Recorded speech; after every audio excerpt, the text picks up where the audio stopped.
Prayers of गजेन्द्र। श्रीगजेन्द्र उवाच। ॐ नमो भगवते तस्मै यत एतच्चिदात्मकं पुरुषायादिबीजाय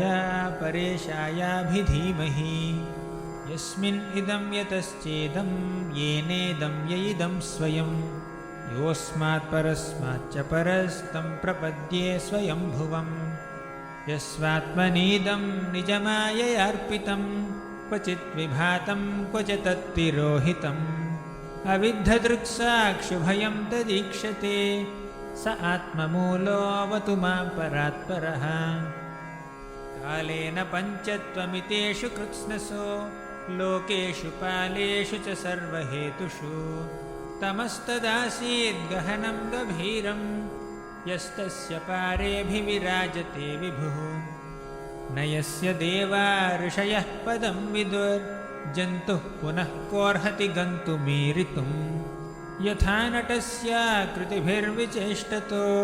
दुरत्ययानुक्रमणः समावतु दिदृक्षवो यस्य पदं सुमङ्गलं विमुक्तसङ्गामुनयः सुसाधवः चरन्त्यलोकव्रतमवृणं वने भूतात्मभूताः सुहृदः समे गतिः न विद्यते यस्य च जन्म कर्म वा न नामरूपे गुणदोष एव वा तथापि लोकाप्ययसम्भवाय यः स्वमायया तान्यनुकालमृच्छति तस्मै नमः परेशाय ब्रह्मणेऽनन्तशक्तये अरूपायोरुरूपाय नम आश्चर्यकर्मणे नम आत्मप्रदीपाय साक्षिणे परमात्मने नमो गिरां विदूराय मनसश्चेतसामपि सत्त्वेन प्रतिलभ्याय नैष्कर्म्येण विपश्चित नमः कैवल्यनाथाय निर्वाणसुखसंविदे नमः शान्ताय घोराय मूढाय गुणधर्मिणे निर्विशेषाय साम्याय नमो ज्ञानघनाय च क्षेत्रज्ञाय नमस्तुभ्यं सर्वाध्यक्षाय साक्षिणे पुरुषायात्ममूलाय मूलप्रकृतये नमः सर्वेन्द्रियगुणद्रष्ट्रे सर्वप्रत्ययहेतवे असताच्छाय योक्ताय सदाभासाय ते नमः नमो नमस्तेऽखिलकारणाय निष्कारणायाद्भुतकारणाय सर्वागमम्नाय महार्णवाय नमोपवर्गाय परायणाय गुणारणिच्छन्नचिदुष्मपाय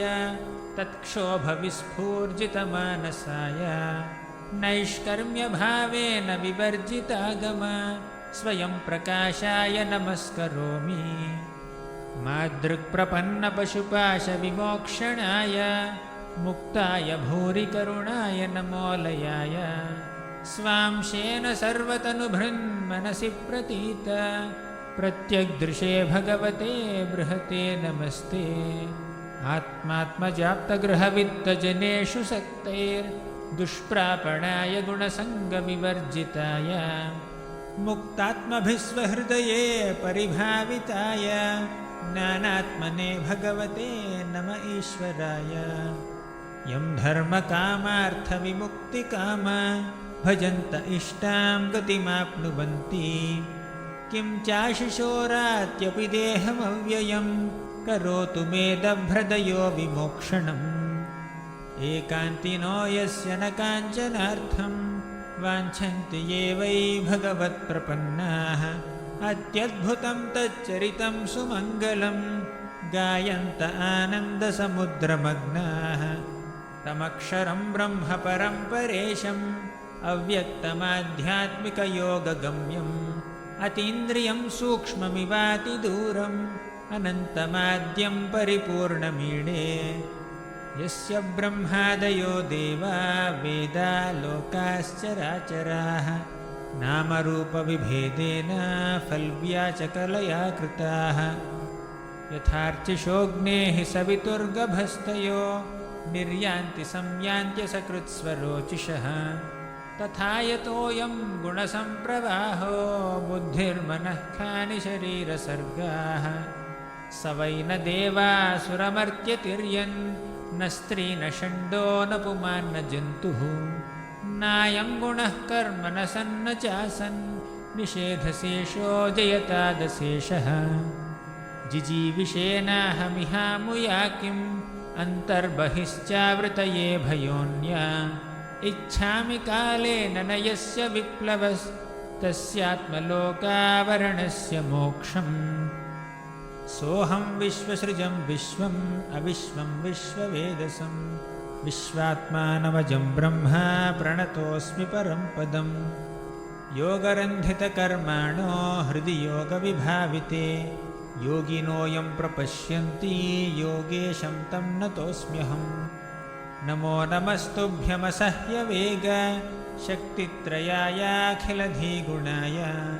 प्रपन्नपालाय दुरन्तशक्तये कदिन्द्रियाणामनवाप्यवर्त्मने नायं वेद स्वमात्मानं यच्छक्त्याहं धिया हतं तं दुरत्ययमाहात्म्यं भगवन्तम् इतोऽस्म्यहम् हरे कृष्ण कृष्ण कृष्ण हरे हरे हरे राम राम राम हरे हरे।